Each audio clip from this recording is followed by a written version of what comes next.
إن الحمد لله نحمده ونستعينه ونستغفره ونؤمن به ونتوكل عليه ونعوذ بالله من شرور أنفسنا ومن سيئات أعمالنا من يهده الله فلا مضل له ومن يضلل فلا هادي له وأشهد أن لا إله إلا الله وحده لا شريك له وأشهد أن محمدًا عبده ورسوله أما بعد فإن خير الحديث كتاب الله وخير الهدي هدي محمد صلى الله عليه وسلم وشر الأمور محدثاتها وكل محدثة بدعة وكل بدعة ضلالة وفي رواية وكل ضلالة في النار فأعوذ بالله من الشيطان الرجيم بسم الله الرحمن الرحيم الذين آمنوا ولم يلبسوا إيمانهم بظلم فأولئك لهم الأمن وهم مهتدون اللهم أرنا الحق حقا وارزقنا اتباعه وأرنا الباطل باطلا وارزقنا اجتنابه اللهم علمنا ما ينفعنا وانفعنا بما علمتنا وارزقنا علما رب اشرح لي صدري ويسر لي أمري واحلل عقدة من لساني يفقه قولي اس اللہ کے نام سے ابتدا جس کے ناموں کی کوئی انتہا ہی نہیں ولو ان ما فی الارض من شجرة اقلام والبحر يمده من بعده سبعة ابحر ما نفدت کلمات اللہ اس ذات اقدس پر کروڑوں درود و سلام ہوں جو تمام جہانوں کے لیے رحمت للعالمین بن کے آئے تھے اللہم صلی علی محمد وعلی آل محمد کما صلیت علی ابراہیم وعلی آل ابراہیم انک حمید مجید وبارک علی محمد وعلی آل محمد کما بارکت علی ابراہیم وعلی آل ابراہیم انک حمید مجید اسٹیج پر موجود معزز علماء کرام، ذمہ داران جمعیت، برادران اسلام، واجب الاحترام بزرگوں، دوستوں، عزیز ساتھیوں، لائق احترام ماؤں اور بہنوں، رحمت للعالمین کانفرنس کے تحت جو مجلس چل رہی ہے اس میں میرا خطاب توحید ہی امن کا ضامن اور توحید ہی سے امن قائم ہو سکتا ہے، اس عنوان پر مجھے خطاب کرنے کے لیے کھڑا کیا گیا ہے، اور میں چاہتا ہوں جو وقت مجھے دیا گیا ہے اس وقت کے لیے آپ بھی تھوڑی دیر کے لیے متوجہ ہو جائیں۔ کچھ پیغام میں دینا چاہتا ہوں اور کچھ پیغام آپ لینا چاہتے ہیں تو بات بن جائے گی۔ دینے والا کتنا ہی جذبے اور خلوص سے دے، لیکن لینے والا لینا چاہتا ہی نہیں تو پھر کوئی کام بن نہیں پڑے گا۔ آپ گلاس کو رکھ کے سیدھا نل چلائیں تو اس گلاس کو بھرنے کے لیے 1-2 سیکنڈ لگیں گے، لیکن یہی گلاس آپ الٹا رکھ دیں پھر گھنٹہ بھر نل چلاتے رہیں تو اللہ کی قسم ایک قطرہ پانی بھی گلاس کے اندر نہیں جائے گا۔ تو یاد رکھیے، میں کچھ دینا چاہتا ہوں لیکن آپ کے اندر یہ نیت ہو کہ آپ لے کے جائیں اس کو۔ یہ توحید ایسی بنیادی بات ہے جس کے بغیر رب العالمین نے کائنات کے کسی بھی حسب و نسب والے شخصیت کا اسلام بھی قبول نہیں کیا، ایمان بھی قبول نہیں کیا، دین بھی قبول نہیں کیا، عبادت بھی قبول نہیں کیا، اور قیامت تک قبول نہیں ہونے کا رب نے اعلان کر دیا، انہ من یشرک باللہ فقد حرم اللہ علیہ الجنۃ ومأواہ النار۔ جو کوئی اللہ تبارک و تعالیٰ کے ساتھ شرک کرے گا اس پر ہم نے جنت کو حرام کر دیا ہے، اس کا ٹھکانہ جہنم ہے۔ اسی واسطے یاد رکھیے یہ بہت ہی نازک مسئلہ ہے، اور میرے عنوان کے دو تقسیمات ہیں بنیادی.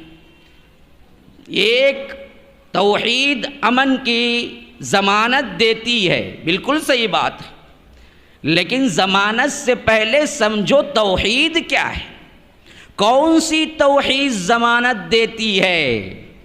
آج ہندوستان کے کروڑا کروڑ مسلمانوں کو کوئی ضمانت نہیں ہے.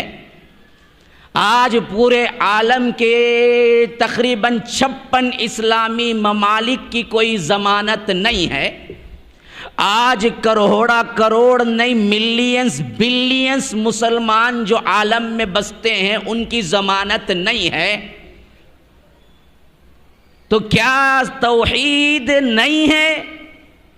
یا توحید ہوتے ہوئے رب نے ضمانت اٹھا لی؟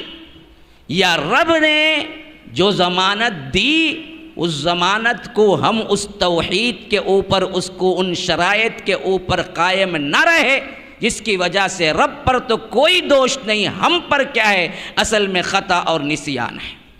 کیونکہ اعلان تو یہی ہوا تھا، لا تہنوا ولا تحزنوا. دیکھو لوگو، بس ہمت نہ ہو جاؤ، غم نہ کرو، وَأَنْتُمُ الْأَعْلَوْنَ، تم ہی غالب رہو گے، ان کنتم مؤمنین.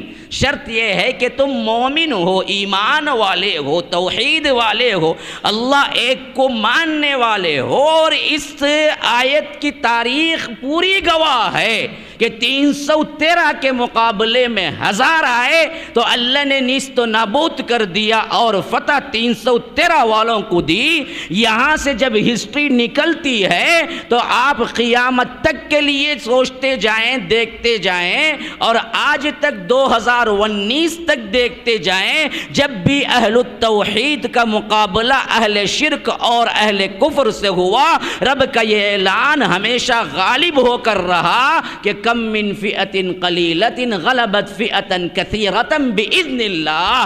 اللہ کے حکم سے کتنے بار ایسا ہوا ہے کہ قلیل ترین ایمانی جماعت نے کثیر ترین غلبے والی، کثیر ترین کیا ہے بہت بڑی جماعت پر غلبہ پا لیا اور اللہ نے اس کو دے دیا. پوری تاریخ پڑھ جاؤ، 313 کے مقابلے میں 1000 دیکھو یا نہیں، 700 کے مقابلے میں احد میں 3000 دیکھو یا نہیں، تو 10,000 کے مقابلے میں خندق میں 3000 دیکھو یا نہیں، تو 1400 افراد کے مقابلے میں پورا مکہ حدیبیہ میں دیکھو یا نہیں، تو لاکھوں کے مقابلے میں 10,000 کا مجمع دیکھو فتح مکہ کے اندر یا نہیں، تو جنگ موتا کے اندر 3000 کے مقابلے میں 2 لاکھ دیکھو، 2 لاکھ افراد، اور مقابلے میں صرف 3000. اور خالد ابن الولید سیف اللہ کا خطاب کرتے ہوئے، فتح کرتے ہوئے آئے، اور اس وقت مسلمانوں کے طرف سے شہید ہونے والے 2 لاکھ کے مقابلے میں کتنے تھے پتہ ہے؟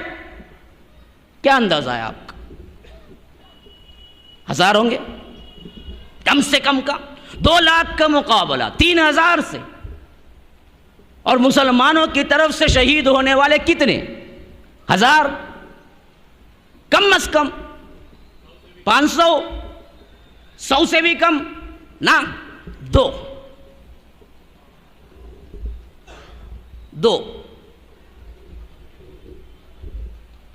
یہ توحید ہے،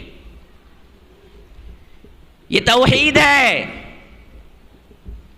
آج عالم اسلام پہ مصیبتیں ہیں. ابھی شیخ نے کیا فتن کے بارے میں کہا، کیوں؟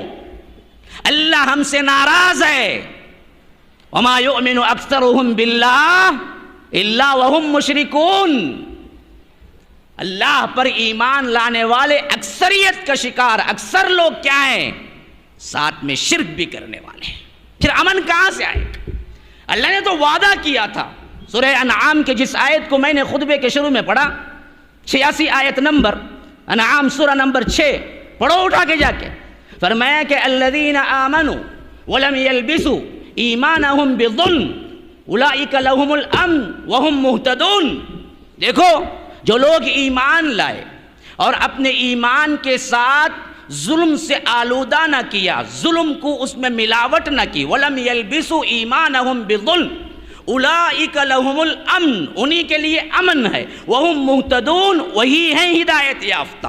رب کا اعلان ہے۔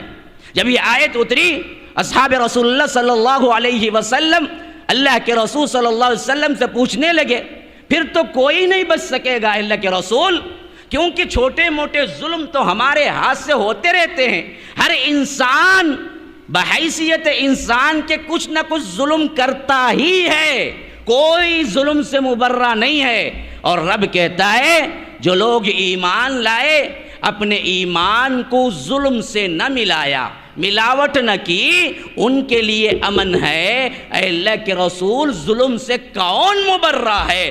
کون نکلے گا امن والا؟ تو اللہ کے رسول صلی اللہ علیہ وسلم نے اس آیت کی تشریح کی تو معلوم ہوا قرآن عربی میں پڑھنے والا بھی رسول کی تفسیر کا محتاج ہے۔ یہ بے غیرت اہل قرآن لوگ کہتے ہیں کہ ہمیں قرآن کافی ہے۔ کون سا دھوکہ چل رہا ہے؟ جو عربی تھے،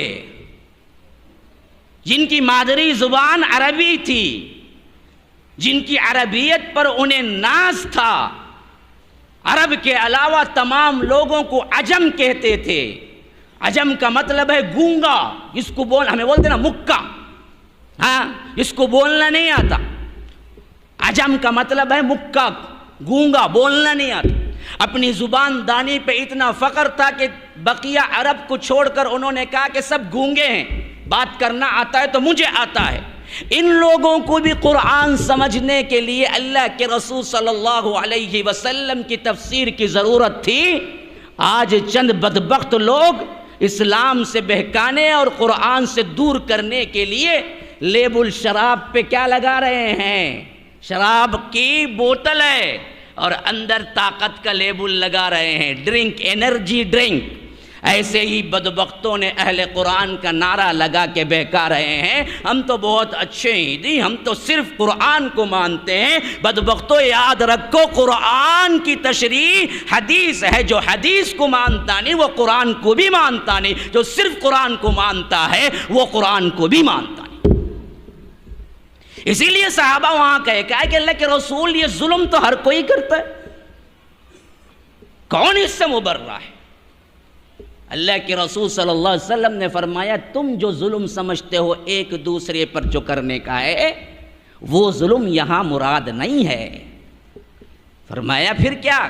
القرآن یفسر بعضہ بعضا کے تحت اللہ کے رسول نے سکھایا کہ خود قرآن اپنی بعض آیتوں کی بعض آیتوں سے تفسیر کرتا ہے۔ سب سے بہترین تفسیر وہی ہے قرآنی تفسیر کے اصول کے مطابق کہ قرآن سے تفسیر کرتا ہے۔ کہیں کوئی بات مجمل ہے تو کہیں مفصل ہے، کہیں مفصل ہے تو کہیں مجمل ہے۔ تو اللہ کے رسول صلی اللہ علیہ وسلم نے فرمایا، کیا تم نے لقمان حکیم کا وہ قول سورہ لقمان میں نہیں پڑھا کہ جو انہوں نے کہا کہ ان الشرک لظلم عظیم، شرک سب سے بڑا ظلم ہے۔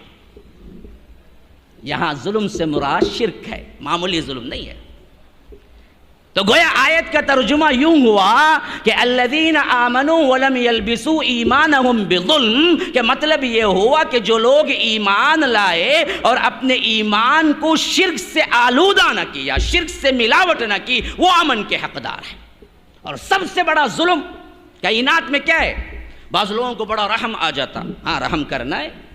کبھی کوئی کہتی ہے کہ کیا ہے، ماں ہے جی ماں، کبھی کوئی کہتا ہے کہ باپ ہیں بھائی باپ، ان کی ہاں عظمتیں ہیں، لیکن ان سے بدتمیزی سے پیش آئے تو اتنا بڑا ظلم نہیں ہے جتنا بڑا ظلم رب کے ساتھ شرک کرنے پر ہے۔ کتنے لوگ کر رہے ہیں، بڑے انسانیت کے ہمدرد بنے ہوئے ہیں، سوشل سروس میں بڑے آگے ہیں، لیکن اندر شرک ہے، اللہ کو گالی دینے کے برابر ہے، اللہ کو گالی دینے کے برابر ہے۔ اللہ کی قسم، تمہیں کوئی گالی دے گا یا تمہاری ماں کو گالی دے گا تو تم برداشت کرو گے؟ یہ شرک علی الاعلان اللہ کو گالی دینے کے برابر ہے۔ یہ مجاوری، یہ قبر پرستی اور یہ اسی طرح کے کیا ہے جھنڈے گنڈے بنڈے، یہ تمہارے آنکھوں کے سامنے گزر رہے ہیں اور تم آرام سے اللہ اللہ خیر صلی اللہ میٹھا کھانا سنت کی زندگی گزار رہے ہو۔ کل اللہ نہیں پوچھے گا کہاں چلی گئے، کہاں چلے گئے وہ لوگ جن کے سینوں کے اندر توحید کی عظمت ہے. بعض لوگوں نے سہارا لے دیکھو بھائی ہم فتنہ نہیں کرتے. ارے بیوقوف، فتنہ سب سے بڑا شرک ہے، شرک سے روکنا فتنہ نہیں ہے. وَقَاتِلُوهُمْ حَتَّى لَا تَكُونَ فِتْنَةٌ وَيَكُونَ الدِّينُ كُلُّهُ لِلَّهِ. اللہ نے فتنہ شرک کو کہا ہے. یہ سب سے بڑا فتنہ ہے کائنات کا. کائنات کا سب سے بڑا ظلم ہے. اتنا بڑا ظلم ہے کہ رب العالمین نے انبیاء کے لیے فرمایا کہ تم کو بھی معاف نہیں کروں گا اگر تم کرو گے. یا رب سلم یا رب. کہاں ہم، کہاں انبیاء؟ اسی آیت کے بعد آپ پڑھتے چلے جائیں، 86 کے بعد سے آپ پڑھتے جائیں سورہ انعام کی انہی آیتوں. الذین آمنوا ولم یلبسوا ایمانہم بظلم فاولئک لہم الامن وہم مہتدون. اب دیکھو ذرا، نوٹ کرتے جاؤ، نوٹ کرتے جاؤ، میں پڑھتا جا رہا ہوں، نوٹ کرو غور سے.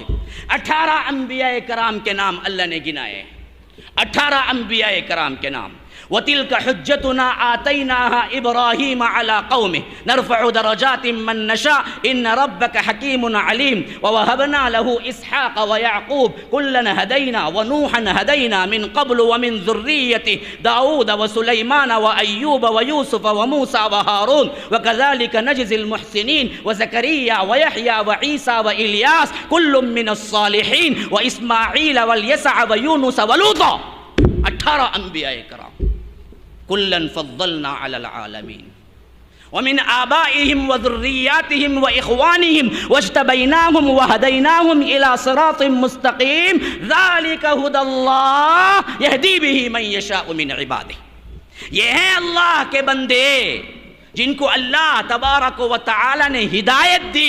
اللہ کی طرف سے ہدایت یافتہ بندے تھے یہ پورے کے پورے 18 انبیاء کرام. لیکن فرمایا کہ وَلَوْ أَشْرَكُوا لَحَبِطَ عَنْهُمْ مَا كَانُوا يَعْمَلُونَ. یا رب رب سلم. پھر کون بچے گا؟ فرمایا کہ ان 18 کے 18 انبیاء کرام کا نام لے کے اگر ان میں سے کوئی شرک کرتا، جمع کا صیغہ آیا ہے وَلَوْ أَشْرَكُوا، اگر وہ لوگ شرک کرتے ان کے بھی نام اعمال ہم غارت کر دیتے، حبط عنہم، بیکار چلے جاتے سب کے سب. کون؟ 18 انبیاء. اور انبیاء کے سردار جن کے بارے میں کیا ہے ہمارے حاشیے دماغ میں بھی خیال نہیں آ سکتا کہ نبی اور وہ بھی امام الانبیاء سید المرسلین و آخرین سید العرب والعجم یہ شرک کریں گے. لیکن اس کی خطرناکی کے لیے رب نے رکھ دیا سورہ زمر کے اندر وَلَقَدْ أُوحِيَ إِلَيْكَ وَإِلَى الَّذِينَ مِن قَبْلِكَ. اللہ اکبر. رونٹے کھڑے ہو جاتے ہیں جب میں اس آیت کو پڑھتا ہوں. کہاں امت سو رہی ہے؟ کہاں نفسی نفسی کا عالم ہے؟ کہاں کھاتے پیتے شادیوں کا موسم ہے؟ کہاں توحید کی عظمت اور رب کو گالی دی جا رہی ہے؟ ہم سکون کی نیند سو رہے ہیں. اللہ تبارک و تعالی نے اللہ کے رسول کو خطاب کر کے کہہ رہا ہے وَلَقَدْ أُوحِيَ إِلَيْكَ وَإِلَى الَّذِينَ مِن قَبْلِكَ. اے اللہ کے رسول آپ کو بھی ہم وحی کر رہے ہیں. اس سے پہلے جتنے انبیاء کرام آئے ان سب کو ہم نے یہی وحی کی. کیا؟ لَإِنْ أَشْرَكْتَ. یا رب سیدھا خطاب رسول کا. تا کا صیغہ جو آیا ہے یہ رسول کی طرف خطاب ہے. اندازہ کرو شرک کی خطرناکی اور نحوست کا. فرمایا لَإِنْ أَشْرَكْتَ، اے اللہ کے رسول اگر آپ بھی شرک کریں گے، شرک کرتے، لَيَحْبَطَنَّ عَمَلُكَ، آپ کے اعمال بھی ہم غارت کر دیتے. اندازہ ہے کوئی؟ اللہ تبارک و تعالی کس کو خطاب کر کے کہہ رہا ہے؟ اللہ کے رسول صلی اللہ علیہ وسلم کو خطاب کر کے کہہ رہا ہے لَإِنْ أَشْرَكْتَ، اگر آپ بھی شرک کرتے، لَيَحْبَطَنَّ عَمَلُكَ، آپ کے تمام اعمال غارت ہو جاتے. ہما شما کا کیا اعتبار ہے؟ اسی شرک کی وجہ سے نوح اپنے بیٹے کو نہیں بچا سکے علیہ السلام. ابراہیم اپنے باپ کو نہیں بچا سکے علیہ السلام. محمد الرسول اللہ صلی اللہ علیہ وسلم اپنے چچا کو نہیں بچا سکے. بخاری کی حدیث کے اندر صاف موجود ہے حضرت ابراہیم کے باپ کا واقعہ. یلقا ابراہیم اباہ آزر یوم القیامہ وعلی وجہ آزر قطرۃ وغبرۃ فیقول له ابراہیم الم اقل لک لا تعصنی فیقول ابوہ انک لا اعصیک فیقول ابراہیم یا رب انک قد وعدتنی الا تخزینی یوم القیامہ فای خزی اخزی من ابی الابعد. اللہ کے رسول صلی اللہ علیہ وسلم کہتے ہیں کہ قیامت کے دن حشر کے میدان میں حضرت ابراہیم اپنے باپ آزر سے ملاقات کریں گے، جبکہ آزر کا چہرہ جہنمیوں کا چہرہ ہو چکا ہوگا، ذلت سے سیاہ ہو چکا ہوگا. ہاں، وجوہ یومئذ مسفرہ ضاحکۃ مستبشرہ ووجوہ یومئذ علیہا غبرہ ترہقها قطرہ اولئک هم الکفرۃ الفجرہ. جنتیوں کے چہرے حشاش بشاش شاداب فرحاں ہوں گے، جہنمیوں کے چہرے کالے سیاہ ذلت سے سیاہ آلود ہو چکے ہوں گے. تو اللہ کے رسول کہہ رہے ہیں آزر بھی اس وقت جہنمی ہوگا، قطرۃ وغبرۃ، اس کا چہرہ ذلت سے سیاہ ہو چکا ہوگا. اور حضرت ابراہیم ایسے وقت میں اس سے ملاقات کریں گے، رو رہا ہوگا، پچھتا رہا ہوگا، کہے گا آج تو بچا لے. تو حضرت ابراہیم کہیں گے الم اقل لک لا تعصنی، میں نے نہیں کہا تھا میری نافرمانی نہ کرنا. اس وقت آزر کہے گا انک لا اعصیک، آج میں تیری نافرمانی نہیں کروں گا.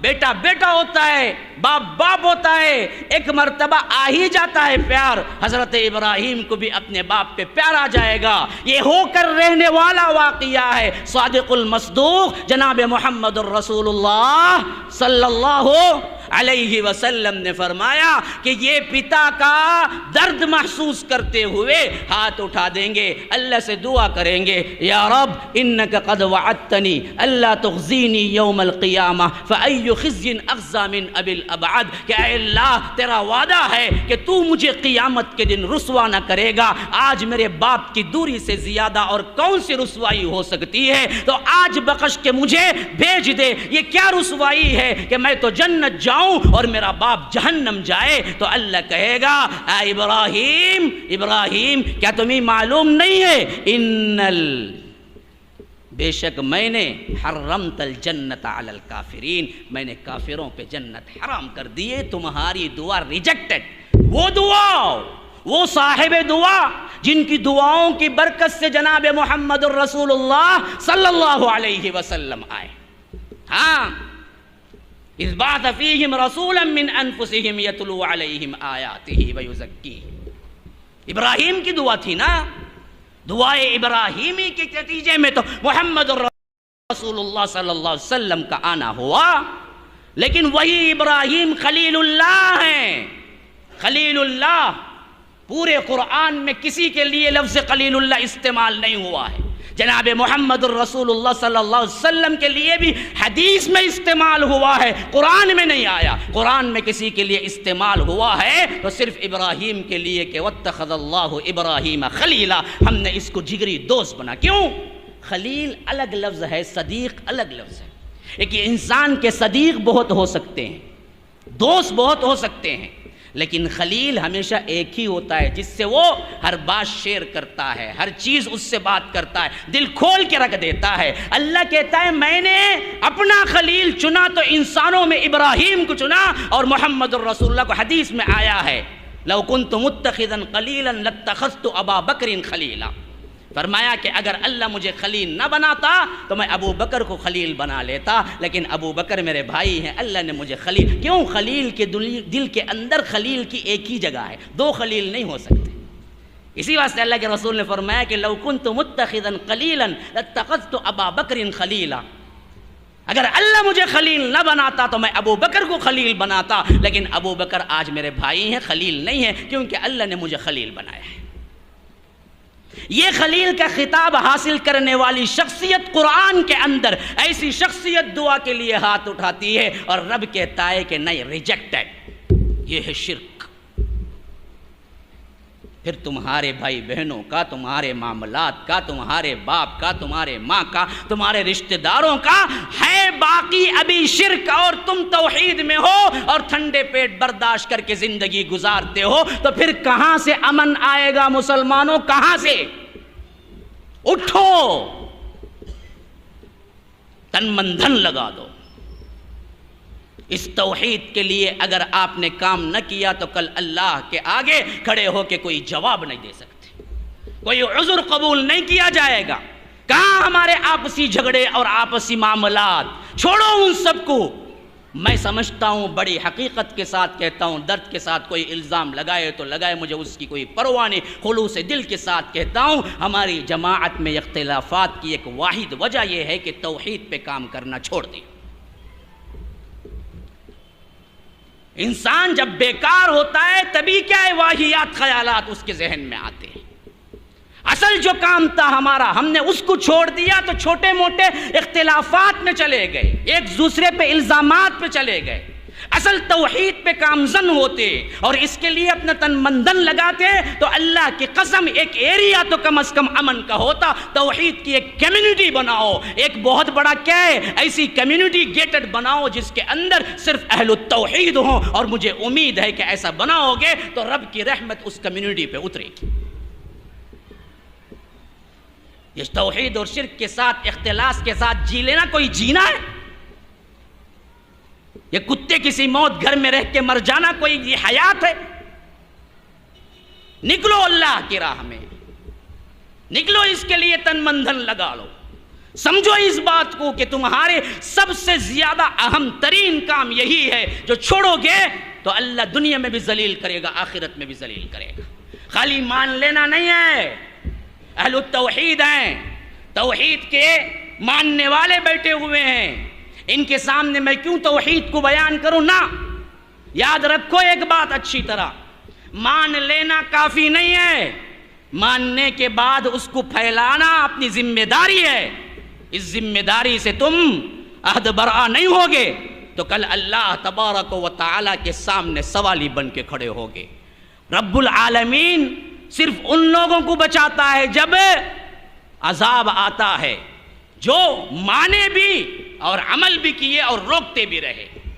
جو صرف مان کے بیٹھ گئے، کوئی اپنے آپ میں کیا ہے بزنس میں مصروف ہے، کوئی پڑھنے میں مصروف ہے، کوئی کیا ہے اپنے جاب میں مصروف ہے، کوئی دنیا اکٹھی کرنے میں مصروف ہے، کوئی بینس کار کے پیچھے بھاگ رہا ہے، کوئی مال و متاع کے پیچھے بھاگ رہا ہے، کوئی کیا ہے گھر پہ گھر بنانے کے پیچھے بھاگ رہا ہے، کوئی کیا ہے جائیداد اکٹھا کرنے کے پیچھے بھاگ رہا ہے۔ میں پوچھتا ہوں کون ہو جی؟ کہتے ہیں ہم اہل الحدیث ہیں۔ کتنے سال سے ہو جی؟ اللہ کا فضل مولوی صاحب، ہم 25 سال سے اہل الحدیث ہیں۔ لیکن تم نے کام کتنا کیا جی؟ نہیں مولوی صاحب برابر رہتا مجھے۔ تو کائی کے اہل الحدیث ہیں، کائی کے اہل الحدیث ہیں۔ خالی مان لینا ہے، آپ کو معلوم نہیں ہے سب کے واقعے میں کیا ہوا تھا جو اللہ تبارک و تعالی نے ذکر کیا بنی اسرائیل کا۔ وَلَقَدْ عَلِمْتُمُ الَّذِينَ اعْتَدَوْا مِنْكُمْ فِي السَّبْتِ وَقُلْنَا لَهُمْ كُونُوا قِرَدَةً خَاسِئِينَ۔ ان بدبختوں نے سبت کا قانون توڑا تو ہم نے ان سے کہا کہ ذلیل و خوار ہو کے بندر بن جاؤ، اور بندر بنا دیے۔ اور بنی اسرائیل میں اللہ کہتا ہے مَن لَعْنَهُ اللَّهُ وَغَضِبَ عَلَيْهِ وَجَعَلَ مِنْهُمُ الْقِرَدَةَ وَالْخَنَازِيرَ وَعَبَدَ الطَّاغُوتَ أُولَئِكَ شَرٌّ مَكَانًا وَأَضَلُّ عَنْ سَوَاءِ السَّبِيلِ لُعِنَ الَّذِينَ كَفَرُوا مِنْ بَنِي إِسْرَائِيلَ عَلَى لِسَانِ داؤد وعیسی بن مریم ذَلِكَ بِمَا عَصَوْا وَكَانُوا يَعْتَدُونَ۔ کیوں ہوا یہ سب کچھ؟ کانوا لا يتناهون عن منکر فعلوه۔ یا رب، اس کے دائرے میں ہم تو نہیں آ رہے، ذرا سوچ کے دیکھو۔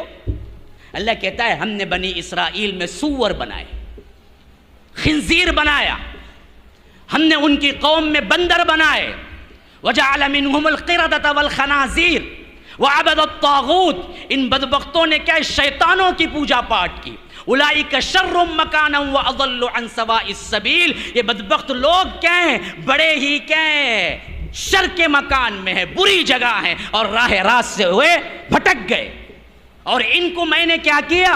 لعن الذین کفروا من بنی اسرائیل۔ میں نے ان بنی اسرائیل پر لعنت کروائی، کن سے؟ علی لسان داؤد و عیسیٰ ابن مریم، داؤد علیہ السلام سے اور عیسیٰ ابن مریم علیہ السلام سے، دونوں سے ان پر لعنت کروائی۔ کیوں؟ ذالک بما عصوا وکانوا یعتدون، یہ بار بار حدود شرع سے نکل جایا کرتے تھے، اور ان کا کام کیا تھا؟ کانوا لا یتناہون، عن منکر، برائی کو دیکھ کے روکتے نہیں تھے، رکتے نہیں تھے نہیں کہا، رکتے نہیں تھے نہیں کہا۔